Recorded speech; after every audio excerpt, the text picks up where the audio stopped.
Hi, welcome to this session on general aptitude test. अब ये general aptitude test क्या है? जनरल एप्टीट्यूड टेस्ट सेक्शन 3 है CUT UG examination का, जिसको लास्ट ईयर तक मतलब 2024 तक जनरल टेस्ट के नाम से जाना जाता था। बट ऑलरेडी मैं बता चुका हूं पिछले वीडियोस में कि जो इस पर चेंजेस हैं उसमें एक नेम चेंज भी है और सेक्शन 3 को अब जनरल टेस्ट के नाम से नहीं बल्कि जनरल एप्टीट्यूड टेस्ट के नाम से जाना जाएगा। अब कितना मॉडिफिकेशन होगा इस टेस्ट के अंदर या इस पेपर के अंदर, ये तो अभी नोटिफिकेशन नहीं आया है। सीयूटी का नोटिफिकेशन अभी अवेटेड है, बट उम्मीद है कि बहुत ज्यादा बदलाव नहीं होगा। हाँ, एक मेजर चेंज जो मैं डेफिनेटली बता सकता हूं ये है कि जो नंबर ऑफ क्वेश्चंस होंगे वो पहले 60 होते थे और स्टूडेंट्स को 50 क्वेश्चंस अटेम्प्ट करने होते थे। सीयूटी 2025 में मोस्ट लाइकली जो ओवरऑल नंबर ऑफ क्वेश्चंस होंगे for the general aptitude test section, इसमें 50 क्वेश्चंस ही रहेंगे और सारे क्वेश्चंस इस बार मैंडेटरी होंगे। मैंडेटरी से मेरा मतलब क्या है? देखो, लास्ट ईयर तक के अगर पेपर को ऑब्जर्व करोगे तो आपको पता है कि 2024 तक जो पेपर्स हुए थे उसमें स्टूडेंट्स को 10 क्वेश्चन छोड़ने होते थे। मैंडेटरी था कि आपको जो पेपर में जितने क्वेश्चंस आए हैं उसमें से 10 आपको छोड़कर बाकी अटेम्प्ट करने थे। वो 10 आप कौन से छोड़ोगे वो आपके ऊपर डिपेंड करता था। ऑफ कोर्स जो क्वेश्चन आपको डिफिकल्ट लगेगा वो आप लीव कर दोगे। लेकिन इस बार जो सीयूटी में एक मेजर चेंज है वो ये है कि जितने भी क्वेश्चंस पेपर के अंदर आएंगे वो सभी मैंडेटरी होंगे। अगर आपने कोई क्वेश्चन छोड़ा तो ऑफ कोर्स उसके मार्क्स आपको नहीं मिलेंगे। तो मान लो 50 क्वेश्चंस हैं, 5 मार्क्स पर क्वेश्चन मिलता है। अगर आपके आंसर सही होते हैं तो 250 मार्क्स का पेपर हो जाता है। आपने एक क्वेश्चन छोड़ दिया तो आपके लिए जो पेपर होगा वो 245 मार्क्स का ही रह जाएगा, उसी पे आपका इवैल्यूएशन होगा। तो ये एक मेजर चेंज है। अब जो जनरल टेस्ट है ना, वो तरीके से अगर हम बात करें तो वो एप्टीट्यूड का टेस्ट है। उसमें आपका न्यूमेरिकल एबिलिटी टेस्ट होता है, उसमें आपकी जनरल अवेयरनेस को टेस्ट किया जाता है और साथ साथ में आपके रीजनिंग स्किल्स को भी टेस्ट किया जाता है। तो एक काम करते हैं, इस सेशन में हम समझते हैं कि जो जनरल एप्टीट्यूड टेस्ट है GAT section 3 CUET UG examination का, वो एग्जैक्टली है क्या। और मैं आपको टिप्स दूंगा इस सेशन में कि आप किस तरीके से इसकी तैयारी कर सकते हैं। स्पेशली जो स्टूडेंट्स इस समय बोर्ड एग्जाम लिख रहे हैं, आप जानते हैं कि इस समय आपके लिए थोड़ा मुश्किल है, बट समय तो निकालना होगा क्योंकि ये एग्जाम मई मिड में स्टार्ट हो जाएगा। तो आपको एग्जाम देना है और इसके ऊपर आपके यूनिवर्सिटी और कॉलेज एडमिशंस डिपेंडेंट हैं। तो आप किस कॉलेज में एडमिशन ले रहे हो, किस कॉलेज में आप एडमिशन सोच रहे हो या यूनिवर्सिटी में सोच रहे हो, तो वहां पर आपको ये पेपर शायद देना पड़ जाएगा और इसके स्कोर्स कंसिडर होंगे कोर्सेज के लिए, डिफरेंट कोर्सेज के लिए। तो एक इंपॉर्टेंट सेक्शन है।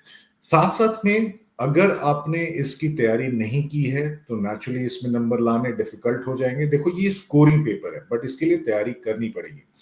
रिकॉर्ड ये भी कहता है कि फिलहाल जो 3 एग्जाम्स हो चुके हैं सीयूटी यूजी के 2022, 23 और 24 में, अभी तक किसी भी स्टूडेंट ने इस पेपर में परफेक्ट स्कोर नहीं किया है। अब परफेक्ट स्कोर से मेरा मतलब क्या है? किसी भी स्टूडेंट ने आज तक 250 आउट ऑफ 250 स्कोर नहीं किया है। जबकि आप बाकी पेपर्स में अगर देखोगे, लैंग्वेज पेपर्स की बात करो या सब्जेक्ट्स की बात करो, वहां पे बहुत सारे स्टूडेंट्स 100% मार्क्स लेकर आते हैं।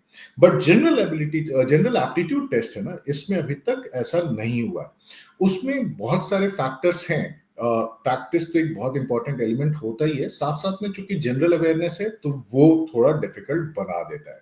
और जनरल अवेयरनेस जो है ना, उसके लिए समय देना होता है क्योंकि इसमें स्टैटिक जीके बेस्ड क्वेश्चंस भी पूछे जाएंगे और करंट अफेयर्स के ऊपर भी क्वेश्चन पूछे जाएंगे और दोनों वास्ट हैं अपने आप में।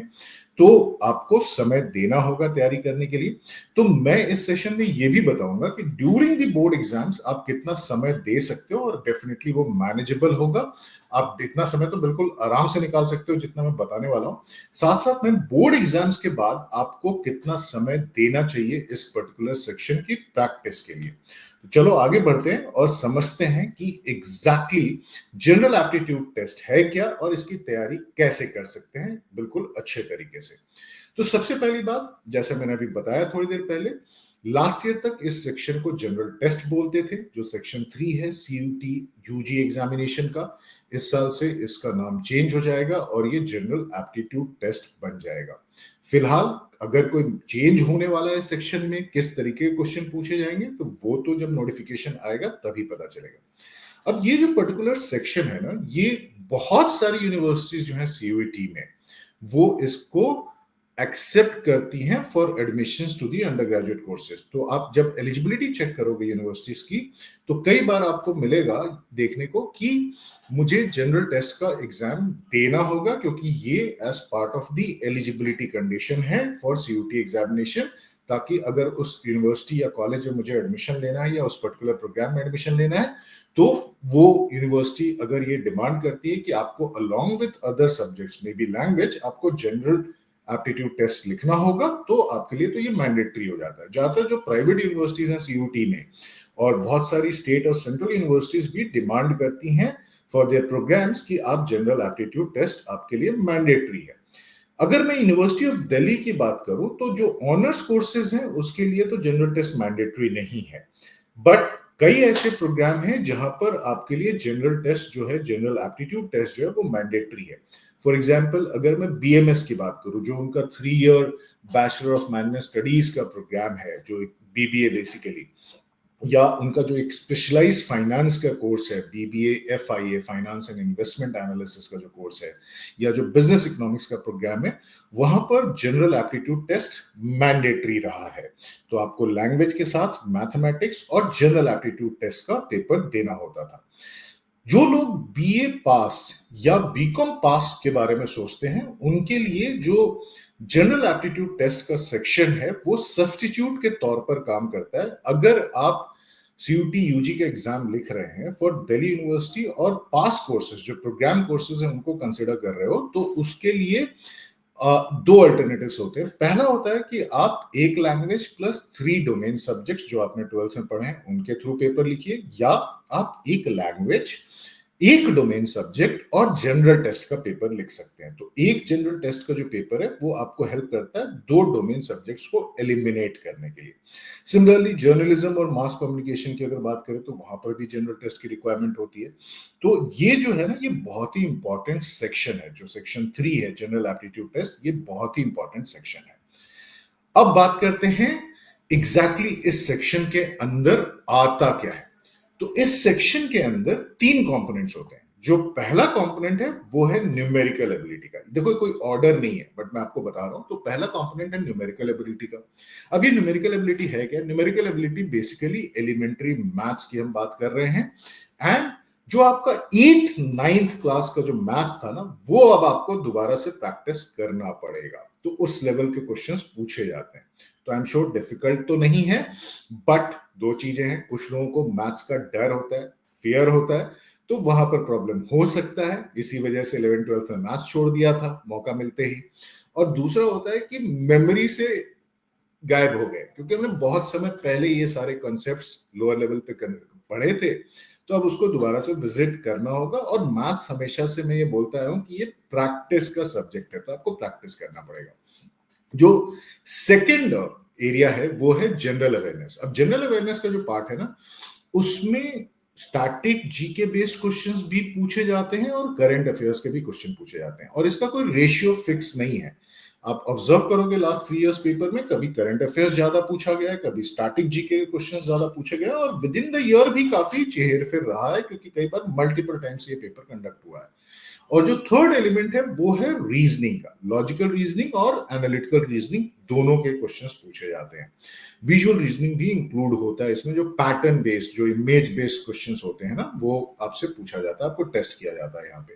तो ये 3 एलिमेंट हैं जनरल एबिलिटी और जनरल एप्टीट्यूड टेस्ट पेपर के। तो इन तीनों की तैयारी हम कैसे करेंगे?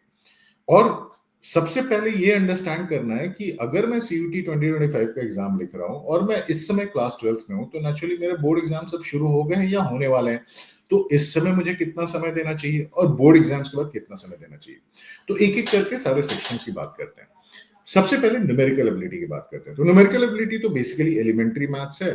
8 9th के जनरली टॉपिक्स कवर होते हैं, 10th कर लोगे तो बिल्कुल सिक्योर हो जाओगे। थोड़ा भी अगर डिफिकल्टी लेवल चेंज होता है तो कोई प्रॉब्लम नहीं होगी, तो 8 9 10th के बुक्स वापस रिविजिट करने पड़ेंगे। मैथ्स प्रैक्टिस का गेम है। मैथ में अगर सक्सीड करना है ना तो रेगुलर प्रैक्टिस करनी है। तो जो लोग रेगुलर प्रैक्टिस नहीं करते हैं उनको ही वो फियर डेवलप होता है मैथ्स को लेकर के। तो जब आपके बोर्ड एग्जाम्स चल रहे हैं, बोर्ड एग्जाम्स में आपको बहुत सारे गैप्स भी मिलते हैं, और मैं इतना मानता हूं कि कोई भी स्टूडेंट 24 आवर्स अगले पेपर की तैयारी तो नहीं कर रहा है कि आप 24 घंटे अगले पेपर की ही तैयारी कर रहे हैं। तो आपको थोड़ी बोरियत भी होगी अगर आप वैसा कर रहे हैं, तो उस बोरियत से निकलने के लिए भी, कंसंट्रेशन चेंज करने के लिए भी ये बहुत हेल्पफुल हो जाएगा। तो प्रैक्टिस भी हो जाएगा और साथ साथ में आपका कंसंट्रेशन भी बना रहेगा। तो 30 मिनट्स हर रोज प्रैक्टिस करना है, और उसके लिए सिंपल तरीका ये है कि आप टॉपिक्स पिक कर लो और पहले एक टॉपिक एक दिन में प्रैक्टिस करो। तो इस तरीके से आप, जब तक आपके बोर्ड्स पेपर चल रहे हैं, आप इन टच भी रहोगे। और अगर आप ट्रेंड देखोगे ना तो अरिथमेटिक वाले जो टॉपिक्स होते हैं उनसे ज्यादा क्वेश्चंस पूछे जाते हैं। फॉर एग्जांपल परसेंटेज हो गया, रेशियो प्रोपोर्शन हो गया, टाइम स्पीड एंड डिस्टेंस हो गया, टाइम एंड वर्क हो गया। तो ये जो मेजर टॉपिक्स हैं और आप इन सबसे फेमिलियर हो तो वहां से ज्यादा क्वेश्चन पूछे जाते हैं, तो आप उनको पहले प्रैक्टिस कर लो। उसके बाद अलजेब्रा बेस्ड क्वेश्चंस कर लो, जो बेसिक अलजेब्रा है, बेसिक ज्योमेट्री और ट्रिग्नोमेट्री की। सेट थ्योरी भूलना मत, क्योंकि वहां परमुटेशन कॉम्बिनेशन वाले क्वेश्चंस और प्रोबेबिलिटी वाले क्वेश्चंस भी आते हैं, तो ये इंपॉर्टेंट है। तो अगर आप 30 मिनट्स हर रोज निकाल लेते हो किसी भी टाइम ऑफ द डे, और डिसाइड करते हो, एक प्लान बनाते हो कि मुझे आज एक टॉपिक के ऊपर प्रैक्टिस करना है। फॉर एग्जांपल मैं परसेंटेज के लिए आज 25-30 क्वेश्चंस या may be 15 questions he practice करूंगा कंसेप्ट समझते हुए। तो इस तरीके से आप रेगुलर टच में रह सकते हो। तो मैथ्स जो है वो प्रैक्टिस है। जीके, अब जीके में दो कंपोनेंट्स हैं, पहला है करंट अफेयर्स, दूसरा है स्टैटिक जीके। तो करंट अफेयर्स के लिए जो बेस्ट रिसोर्स होता है वो होता है न्यूज़पेपर। आप कोई भी एक अच्छा न्यूज़पेपर पिक करो, मे बी इंडियन एक्सप्रेस हो गया, मे बी हिंदू हो गया, आप एक पिक करो और उसको रीड करना शुरू कर दो। अगर अभी तक आपकी हैबिट नहीं है तो डेफिनेटली ये काम करना शुरू कर दो। दूसरा मेरा सजेशन होगा, दिसंबर टू मई 6 महीने थोड़ा करना होगा कवर। तो दिसंबर, जनवरी, फरवरी शायद आप न्यूज़पेपर तो नहीं पढ़ सकते हैं, तो जो करंट अफेयर्स मैगजीन्स हैं आप उनकी हेल्प ले सकते हो। स्टैटिक जीके जो होता है ना वो बहुत ही इंपॉर्टेंट कंपोनेंट होता है। काफी क्वेश्चंस यहाँ से पूछे जाते हैं, तो कोई भी एक रिलायबल सोर्स, रिलायबल बुक से आप इसको पढ़ सकते हो। मार्केट में बहुत सारी बुक्स अवेलेबल हैं। हर रोज आपका टारगेट होना चाहिए कि मैं 30 मिनट्स न्यूज़पेपर रीड करूंगा और जो इंपॉर्टेंट न्यूज है उसको एक नोट बना लूंगा, और 30 मिनट स्टैटिक जीके थोड़ा थोड़ा करके टॉपिक्स को पिक करके उसको स्टडी करना है। तो 1 घंटा जीके में चला जाएगा। और लॉजिकल एनालिटिकल रीजनिंग के लिए भी अगर आप 30 मिनट्स देते हो टॉपिक वाइज एक दिन में, तो एक टॉपिक आज उठाया और उसको प्रैक्टिस करना शुरू कर दिया। तो लॉजिक भी प्रैक्टिस के थ्रू ही कॉन्कर किया जा सकता है, ये सेक्शन भी प्रैक्टिस के थ्रू ही कॉन्कर किया जा सकता है। तो एनालिटिकल रीजनिंग के क्वेश्चंस ज्यादा होते हैं, series, coding, decoding, directions, blood relations, patterns, ये सब जो होते हैं वो क्वेश्चंस ज्यादा होते हैं, ऑलमोस्ट 70 to 80% होते हैं, पेपर में ज्यादा भी होते हैं। तो पहले एनालिटिकल रीजनिंग से शुरुआत करो। सीरीज फर्स्ट डे उठाया और उसके ऊपर 25 क्वेश्चंस प्रैक्टिस किए। नेक्स्ट डे कोडिंग उठाया, 25 क्वेश्चंस प्रैक्टिस किए। तो बहुत वास्ट नहीं है, ऐसा कोई सिलेबस नहीं है जिसको बोलोगे कि बहुत ही वास्ट है और नहीं हो सकता। आप ड्यूरिंग द बोर्ड्स भी इसको कवर कर सकते हो। तो आधे घंटे भी अगर आपने रीजनिंग को प्रैक्टिस में दिया, न्यूमेरिकल एबिलिटी को आधे घंटे, तो आप दिन में 2 घंटे निकाल सकते हो। और ये जरूरी नहीं कि एक ही सिटिंग में 2 घंटे निकालने, आप अपना टाइम डिवाइड कर सकते हो। बोर्ड्स के एग्जाम की तैयारी चल रही है, साथ साथ में नेक्स्ट पेपर के बीच में थोड़ा इसको इंटीग्रेट कर लिया। तो इससे क्या होगा कि इससे बाद में प्रेशर नहीं बनेगा। तो ये इंपॉर्टेंट है। देखो, रेगुलर टच में रहना बहुत इंपॉर्टेंट है। और अगर आप डेली प्रैक्टिस करते हो, डेली थोड़ा थोड़ा भी समय देते हो, तो वो जो टच बेस है वो बन जाएगा। और आप जब बोर्ड एग्जाम से फ्री हो जाते हो बाय मार्च एंड और अप्रैल फर्स्ट वीक, उसके बाद आपको सिंपली स्लॉग करना है, बहुत मेहनत करनी है। तो जो भी सेक्शन है, अब चूंकि जीटी तो जो है जनरल टेस्ट है, एक पार्ट है एग्जाम का। इसके अलावा आप लैंग्वेज के पेपर्स भी लिखोगे, इसके अलावा आप डोमेन सब्जेक्ट्स भी लिखोगे, तो उनको भी पढ़ना है। तो जो जीटी का टाइम है वो डबल कर दो। अब वो 24 आवर्स तो डेफिनेटली तुम्हारे पास है after the board exam, no school, no exams related to school curriculum. तो नेक्स्ट 40-45 डेज जो मिलेंगे उसमें अब आपको 12-14 घंटे मेहनत करनी होगी, जिसमें जीटी का जो टाइम है अभी 2 घंटे था वो 4 घंटे कर सकते हैं। जो स्पेसिफिक स्लॉट्स मैंने दिए 30 मिनट्स न्यूमेरिकल एबिलिटी का, वो 1 घंटे डेली प्रैक्टिस करो। ना सिर्फ इस तरीके से तुम कॉन्सेप्ट्स को कवर कर लोगे बट रिवाइज भी कर लोगे 2-3 बार। तो ये जो सेक्शन है ये गेम चेंजर बन सकता है। देखो ये बहुत ही स्कोरिंग सेक्शन होता है, पर इसके लिए मेहनत तो करनी पड़ेगी, प्रैक्टिस तो करना पड़ेगा। तो ये बहुत इंपॉर्टेंट है। तो practice is the key for this section. Regular touch में रहो, रेगुलर प्रैक्टिस करो, तो ये बहुत ही इंपॉर्टेंट हो जाता है। And before I and this session, सबसे इंपॉर्टेंट बात, आप सभी क्लास 12 के एग्जाम्स लिखने जा रहे हो या आपके एग्जाम शुरू हो गए हैं, तो आप सभी को all the best. I am sure आपने बहुत अच्छी तैयारी की है क्लास 12 बोर्ड एग्जाम्स के लिए, तो आप बिल्कुल अच्छा परफॉर्म करोगे। रिलैक्स होकर के जाओ, एग्जाम को एंजॉय करो, तो बिल्कुल अच्छे स्कोर्स आएंगे। एंड हम लोग आपको इस तरीके के इंफॉर्मेटिव सेशंस प्रेजेंट करते रहेंगे। तो उसके लिए क्या करना है, सब्सक्राइब करना है चैनल को, वीडियो को लाइक करना है और बेल आइकन को प्रेस कर देना है, ताकि नेक्स्ट वीडियो की नोटिफिकेशन पहले मिल जाए।